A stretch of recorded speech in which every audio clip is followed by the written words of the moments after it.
বেশ কয়েকদিন ধরে প্ল্যান করছিলাম এখানে যাব, তো যাওয়াই হচ্ছিল না। তো আজকে ফাইনালি চলে যাচ্ছি। আর এটা হলো ফেনীর কোথায় যাচ্ছি একটু পরেই দেখায়। আর এখানে এলেই কিন্তু অনেক শান্তি লাগে, যেহেতু আমরা একটু বিকালের টাইমে যাচ্ছিলাম তার জন্য কিন্তু লাইটিংটা দিয়ে আসছিল না। এটা ফেনীর ইসলামী ভাস্কর্য। তো এখানে এলে কিন্তু সন্ধ্যার সময় আসলে অনেক ভালো লাগে। আজকে আমরা কোথায় যাচ্ছি একটু পরেই দেখাই। তো শহরের ভিতর দিয়ে প্রথমে যাচ্ছিলাম, একটু ভিতরের রাস্তাটা দিয়ে যাব, ওদিক দিয়ে গেলে দেখা যায় যে বেশি সুবিধা হয়। আমরা 4:30টার দিকে বের হয়েছিলাম, কারণ একটু সময়ের ব্যাপারে দেখে শুনে তারপরে হলো, যেহেতু নেওয়া লাগবে তার জন্য। আর একটু হাতে সময় করে যে কোনো জিনিস কিনতে গেলে কিন্তু বেশ ভালোই হয়। আর তাড়াহুড়ো করলে কিন্তু কোনো কিছুই সুন্দর হয় না। তো আমরা যে ভিতরের রাস্তা দিয়ে চলে যাচ্ছিলাম, আর এখন একটু পরেই দেখাই কি কিনতে এলাম। তো এই যে আমরা ফাইনালি কিন্তু চলে এলাম। এখানে এসেছিলাম পর্দা দেখতে, কোন পর্দা নিব।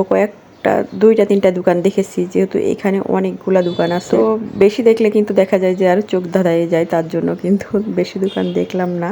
এটাতেই প্রথমে এসেছিলাম, পরে আরও দুইটা দোকান দেখেছিলাম। তো এখানে পরে এসে পর্দাগুলো বানাতে দিলাম। এগুলো হলো বাড়ির জন্য পর্দা বানাতে দিচ্ছি, বাসায় যেহেতু আছে বাড়ির জন্য নতুন করে।